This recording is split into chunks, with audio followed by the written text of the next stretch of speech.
बचत वाली बहू। बचत करना और पैसों को बुरे वक्त के लिए जमा रखना बहुत अच्छी बात है, लेकिन इसे किस हद तक करना है ये सोचने वाली बात है। शिल्पी पड़ोसी शिखा के घर पर है। आय हाय, कितना ठंडा ड्राइंग रूम है तुम लोगों का। मैं तो यहीं दरी बिछाकर लेट रही हूँ। बच्चे स्कूल से आ जाए फिर ही जाऊंगी अपने घर। हाँ हाँ शिल्पी, क्यों नहीं, आराम करो। सब ठीक तो है ना? तुम लोगों के घर का एसी नहीं चल रहा है क्या? अरे नहीं चल रहा है, बस घर में अकेले मन नहीं लगता। बच्चे नहीं है ना, और ये तो गए हैं ऑफिस। खैर, ये शिल्पी का काम था, जहां से जितना बच जाए बचा लेती महीने के अंतिम दिन। वाह, इस बार की गर्मी में 2000 रुपए कम आए हैं। तभी बेटा आता है। माँ मेरे पेट में दर्द हो रहा है। ये पीठ पे देखो ना, छोटे छोटे दाने भी हो गए। अरे, इसे लेकर तुरंत डॉक्टर के पास चलो। ये क्या हो रहा है? घमोरी क्यों हो रही है? और पेट में दर्द भी तो सही बात नहीं है। वो लोग डॉक्टर के पास जाते हैं, जहाँ डॉक्टर बच्चे को देखता है और दवा लिख कर देता है। देखिए, इसे गर्मी से बचाइए। आप लोग तो अच्छे पैसे वाले लगते हैं। घर में ऐसी नहीं है क्या? बच्चे को गर्मी से एलर्जी है। खैर, निकालिए 5000 रुपये और ये दवाई लीजिए। घर आकर शिल्पी को 5000 रुपये खर्च हो जाने की टेंशन हो जाती है। वो सोचने लगती है कि जो पैसे डॉक्टर के क्लिनिक में लग गए उससे कैसे वापस रिकवर किया जाए। फाइनली, चलो जरा बाजार में जाकर कुछ सब्जियां खरीद कर आती हूँ, राशन भी खत्म हो रहा है। भैया, ये चावल कैसे किलो है? मैडम, ये 40 रुपए, ये 50 और ये 70 वाला। अरे बहुत महंगे से हैं, कोई सस्ता सा दिखाओ ना। अरे बस यही है जो है। तभी शिल्पी की नजर पास के बोरे में जाती है, जहाँ कुछ चावल पड़े होते हैं। और ये वाला चावल, ये चावल कैसे दे रहे हो? अरे ये तो 10 रुपए किलो है। पास के गांव के लोग ले जाते हैं, साफ करके जानवरों को खिलाते हैं। ये कीड़े लगे हैं ना, ऊपर से गीले भी हैं और छोटे टुकड़े भी हैं। अरे ठीक है, कोई बात नहीं, पैक कर दो 5 किलो। दुकानदार करता भी क्या, लाख समझाने पर भी जब शिल्पी नहीं मानी तो उसने वही चावल पैक कर दिया। ओहो, चावल तो सच्ची बहुत खराब है, लेकिन कोई बात नहीं, मैं इनको ठीक कर देती हूँ। शाम को पति घर आता है। अरे ये कैसे चावल है यार, गले के नीचे ही नहीं उतर रहा है और पता नहीं क्यों खट्टे भी लग रहे हैं। वो ना चावल थोड़े सस्ते वाले हैं, वैसे सबने खाया, किसी ने कुछ नहीं कहा। आपको ही पता नहीं सब क्यों खराब लगता है। पति कुछ नहीं कहता, वो भी खा पीकर सो जाता है। लेकिन अचानक, हे भगवान, पेट में दर्द हो रहा है। शिल्पी, क्या हो रहा है? मुझे डॉक्टर के पास जाना होगा। पति फिर उसी डॉक्टर के पास जा पहुंचता है। लगता है आप लोगों ने एसी चलाना शुरू नहीं किया। खैर, आइए टेस्ट करते हैं। फिलहाल तो 10,000 देकर आप भर्ती हो जाइए। पति अस्पताल में भर्ती हो जाता है और उसके सारे टेस्ट होते हैं। 3-4 दिन अस्पताल में रहने के बाद जब पति घर आता है तो वो शिल्पी पर जोर से चिल्लाता है। तुमने जो चावल खिलाए थे वो फंगस लगे हुए थे। तुम जानती हो, ऐसा चावल तो जानवरों को भी खाने के लिए नहीं देना चाहिए। अरे कैसी बात कर रहे हो, वो तो जानवरों के लिए ही थे। 10 रुपए किलो। वाह शिल्पी वाह, 10 रुपए बचाने के चक्कर में 10,000 लगवा दिए। अरे डॉक्टरों को पैसा देने से अच्छा है कि खुद अच्छा खाओ। एक दिन शिल्पी सब्जी लेने जाती है। अरे ये टमाटर कैसे दिए? सब्जी वाला, जो कि शिल्पी को पहले से ही जानता था। अरे मैडम, आपका ही इंतजार कर रहे थे। ये लीजिए आपकी सब्जी, पूरी पैक करके रखे है। ये लीजिए आपकी सब्जी का थैला। अरे वाह, कितना दे दूं? अरे देख लीजिए, जो मन करे दे दीजिए। आप नहीं लेती तो मैं उस गाय भैंस को ही दे देता। शिल्पी पर्स से 20 रुपए निकाल कर दे देती है। खुशी खुशी घर आती है और फ्रिज में सारी सब्जियां रख देती है। पति रात को पानी लेने के लिए फ्रिज खोलता है। ओह छी, कितनी गंदी बदबू आ रही है। देखो तो कहाँ से आ रही है। वो जैसे ही सब्जियों का पैनल खोलता है और सब्जियां बाहर निकालता है। शिल्पी, ये कैसी सब्जी है? खराब हो रही है, लगता है काफी दिनों से पड़ी है। फेंको इसे। ओ भगवान, ये कैसे खराब हो सकती है? मैं तो आज ही लेकर आई हूँ। जरूर तुमने पैसे बचाने के लिए सस्ते दामों में खरीदी होगी, है ना? आपको कैसे पता? अरे अच्छे से जानता हूँ तुम्हें। आज के बाद घर के खाने पीने का सामान तुम नहीं लाओगी। अब क्या था, बेचारी शिल्पी को समझ में ही नहीं आता कि वो कहाँ से कैसे पैसे बचाएगी। फिर एक दिन, शिल्पी, वो मेरे ऑफिस के कलीग है ना, उसके घर पार्टी है, हम लोगों को भी बुलाया है, साथ चलेंगे। लेकिन मेरे पास तो कोई साड़ी है ही नहीं। अरे तो जाकर ले आओ ना, बाजार कौन सा दूर है। शिल्पी बाजार जाकर साड़ी ले आती है, लेकिन साड़ी होती है बहुत सस्ती। इतनी सस्ती कि शिल्पी जब उसे पहनकर तैयार होती है और पति के सामने आती है। अरे यार, तैयार क्यों नहीं हो रही हो? जानती हो ना समय पर पहुंचना है। जल्दी जाओ, चेंज करके आओ। कैसी बात कर रहे हैं आप? मजाक करना कोई आपसे सीखे। अरे नई साड़ी तो पहनी है मैंने। खैर, दोनों पार्टी में जाते हैं, जहाँ एक काम वाली शिल्पी के पास आती है।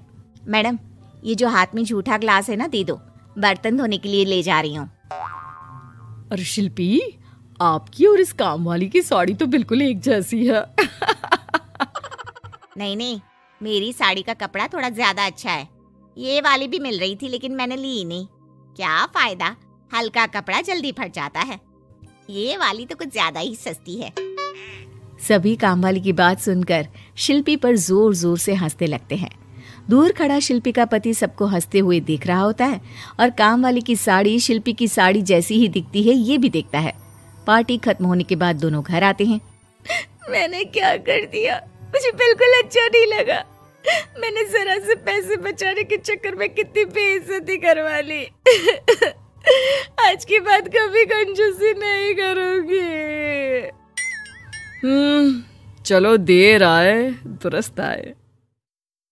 फैशनेबल बहू, संस्कारी ननद।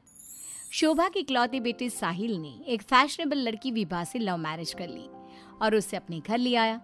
उसकी माँ ने दोनों को देखा तो बोलने लगी, अरे साहिल, ये किस नाटक वाले को ले आया तू?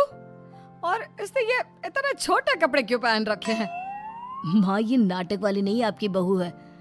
मैंने इससे शादी कर ली है। विभा, माँ के पैर छुओ। कम ऑन साहिल, मैं किसी के पैर नहीं छू सकती। विभा, ये हमारा कल्चर है, घर के बड़ों के पैर छूते हैं। ओके साहिल। विभा जैसे ही शोभा के पैर छूने के लिए झुकी तो शोभा ने उसे डांटते हुए कहा, चल हट यहाँ से, दूर हो जा मेरी नजरों से। न जाने कहाँ से इसे उठा लाया है। तेरे लिए लड़कियों की कमी थी क्या, जो ऐसी लड़की को ले आया? हमारे घर के संस्कारों के बारे में तो सोच लेता, लोग क्या कहेंगे? माँ, आप भी कैसे पुराने जमाने की बात कर रही हो? आप कपड़ों और भाषा से किसी के संस्कारों को जज नहीं कर सकती। साहिल ने अपनी माँ को समझाने की बहुत कोशिश की, लेकिन वो कहाँ कुछ मानने वाली थी। शोभा अपनी बहू के कपड़ों और स्टाइल की वजह से हमेशा उसके कैरेक्टर पर टिप्पणी करती रहती। एक दिन विभा अपनी सास के लिए चाय बनाकर लाई। गुड मॉर्निंग मॉम, ये आपकी टी। ऐ छोरी, तुझ में संस्कार नाम की चीज है या नहीं? गुड मॉर्निंग ना बोला कर मुझे। हमारे यहाँ बहुएं पैर छूती है और तूने ये कैसे कपड़े पहने? देख जरा मेरी बेटी रानी को, सीधे सादे कपड़े पहनती है वो। मॉम, आपकी बेटी को फैशन की बिल्कुल भी नॉलेज नहीं है। उसी तो आप तंबू भी दे देंगी ना, तो वो तंबू भी पहन लेंगी। देखो माँ, भाभी कैसे मेरा मजाक उड़ा रही हैं। रानी, मैं तुम्हारा मजाक नहीं उड़ा रही, मगर जरा देखो खुद को, कैसी लग रही हो। तुम्हें फैशन का बिल्कुल भी सेंस नहीं है। कुछ तो लड़कियों वाली हरकतें किया करो। चलो कोई बात नहीं, मैं आ गई हूँ ना, सब सिखा दूंगी। इतना कहकर विभा वहां से चली जाती है और रानी सोचने लगती है, भाभी आपने मेरा मजाक उड़ाकर अच्छा नहीं किया। अब देखो मैं कैसे आपको इस घर से बाहर निकालती हूँ। अब रानी हर समय अपनी भाभी की कमियां ढूंढने में लगी रहती। रानी की माँ तो विभा से नफरत करती ही थी, लेकिन घर से निकालने के लिए जरूरी था कि साहिल भी विभा से नफरत करे। एक दिन घर में पूजा हो रही थी। घर के सभी सदस्य पूजा में शामिल हुए, लेकिन विभा नहीं हुई। जब पूजा खत्म हुई तो रानी ने कहा, भैया माना कि भाभी फैशनेबल है, लेकिन इसका मतलब ये तो नहीं कि वो भगवान में बिल्कुल आस्था ना रखे। उन्हें पूजा में तो आना चाहिए था ना। हाँ बेटा, तूने अपनी मर्जी से शादी तो कर ली, अब अपनी मॉडल बहू को घर के तौर तरीके तो सिखा दे। अपनी बहन और माँ की बात सुनकर साहिल विभा के पास गया और उससे कहने लगा, विभा, आज घर में पूजा थी, तुम क्यों नहीं आई पूजा में? पता है लोग कितनी बातें बना रहे थे। माय डियर हस्बैंड, इतना गुस्सा क्यों हो रहे हो? जरूरी नहीं कि भगवान को खुश करने के लिए पूजा में शामिल होना पड़े। जब भगवान को दिल से याद कर लो ना तो बस उसी समय होगी उनकी पूजा। विभा, तुम शब्दों के जाल में मुझे मत फंसाओ। मैं जानता हूँ तुम इन सब चीजों को नहीं मानती, लेकिन तुम माँ की खुशी के लिए ही चली जाती। कम ऑन डार्लिंग, तुम तो छोटी सी बात को खींच रहे हो। मुझे पूजा में जाने से कोई प्रॉब्लम नहीं थी। मुझे किसी ने बताया ही नहीं पूजा के बारे में। अगर माया रानी बता देती तो मैं चली जाती। इसी तरह दोनों में काफी देर तक बहस चलती रही। अब विभा की ननद और सास किसी न किसी बात पर दोनों का झगड़ा करवाती रहती। जो भी शोभा के घर आता तो वो उसके सामने अपनी बेटी और बहू की तुलना करती। एक दिन उनके घर पर उनकी पड़ोसन आई। शोभा बहन, कैसी हो? कहाँ है आपकी फिरंगी बहू? अरे घूम रही होगी आधे कपड़े पहनकर कहीं। जब से आई है जीना हराम कर दिया है। शोभा बहन, वैसे जो भी हो, आपके बेटे साहिल ने ऐसे लड़के से शादी करके सही नहीं किया। आपके घर में सब कितने संस्कारी हैं। आपने अपनी खुद की बेटी की कितनी अच्छी परवरिश की है। और आपकी बहू, उसके तो पूरे मोहल्ले में चर्चे हैं। हाँ बहन, बात तो सही कह रही हो। एक मेरी बहू है जिसे ना बात करने का तरीका आता है, ना कपड़े पहनने की तमीज़ है। और एक मेरी बेटी है, संस्कारी, सुंदर, सुशील, सर्वगुण संपन्न है मेरी बेटी। आप तो जल्द से जल्द बस अपनी बेटी की शादी करने के बारे में सोचो। कहीं ऐसा ना हो कि आपकी बहू के चक्कर में आपकी बेटी से कोई शादी ही ना करे। पड़ोसन की बात शोभा के दिमाग में बैठ जाती है और वो रानी के लिए रिश्ता ढूंढना शुरू कर देती है। एक दिन शोभा की तबीयत अचानक खराब हो जाती है। माँ, क्या हो गया है आपको? आप दिन भर अपने कमरे में लेटी क्यों रहती हो? अरे पता नहीं बेटी क्या हो गया है, कई दिन हो गए बुखार आ रहा है। मॉम, आपको डॉक्टर के पास जाना चाहिए। ऐसे तो आपकी हेल्थ खराब होती जाएगी। ओ अंग्रेजन, अपनी अंग्रेजी अपने पास रख। माँ किसी डॉक्टर के पास नहीं जाएगी। मैं अभी माँ को काढ़ा बना कर देती हूँ, माँ बिल्कुल ठीक हो जाएंगी। लेकिन रानी, डॉक्टर ब्लड टेस्ट करके बता देगा कि मॉम का फीवर क्यों नहीं उतर रहा। इसी तरह कई दिन हो गए। शोभा का बुखार उतरने का नाम नहीं ले रहा था और रानी उन्हें डॉक्टर के पास जाने नहीं दे रही थी। एक दिन विभा रानी को बिना बताए शोभा को डॉक्टर के पास ले गई। शोभा को 4-5 दिन हॉस्पिटल में रहना पड़ा। इसी बीच विभा ने अपनी सास की बहुत देखभाल की, लेकिन रानी एक बार भी अपनी माँ से मिलने नहीं आई। बहू, मेरी इतनी ज्यादा तबीयत खराब थी, लेकिन रानी मुझसे एक बार भी मिलने नहीं आई। डोंट वरी मॉम, घर में कोई नहीं है ना, तो वो घर में ही रहती है। अब डॉक्टर ने बोला है कि आप घर आ सकती हैं, तो आप ज्यादा सोचिए मत। अब शोभा को पहली बार अपनी बेटी और बहू के संस्कारों के बीच का अंतर पता चला। शोभा अपनी बहू को प्यार करने लगी। एक दिन शोभा ने विभा से कहा, बहू, आज शाम को लड़के वाले रानी को देखने आ रहे हैं। रानी और तुम बाजार चली जाओ, खाने का कुछ सामान और रानी के लिए अच्छी सी साड़ी लेकर आना। माँ, मैं भाभी के साथ नहीं जाऊंगी। वो साड़ी दिलाने की जगह कोई स्कर्ट या जींस दिलाकर ले आएंगी। बहू, तू इसे साड़ी ही दिलाकर लाना, ठीक है? Okay mom. रानी और विभा मार्केट के लिए निकल जाती हैं, लेकिन रास्ते में बहुत ट्रैफिक था। पूछने पर पता चला कि एक कार का एक्सीडेंट हो गया है। विभा और रानी ने कार के पास जाकर देखा तो एक लड़का बहुत बुरी तरह से जख्मी पड़ा था। कोई उसकी मदद नहीं कर रहा था। लोग खड़े होकर बस तमाशा देख रहे थे। विभा ने उस लड़की की मदद करना चाहा तो रानी ने उसे रोकते हुए कहा, भाभी, ये क्या कर रही हो? जब कोई इसकी मदद नहीं कर रहा तो हम क्यों करें? रानी, ये क्या बोल रही हो तुम? अगर हमने इसकी हेल्प नहीं करी तो ये मर सकता है।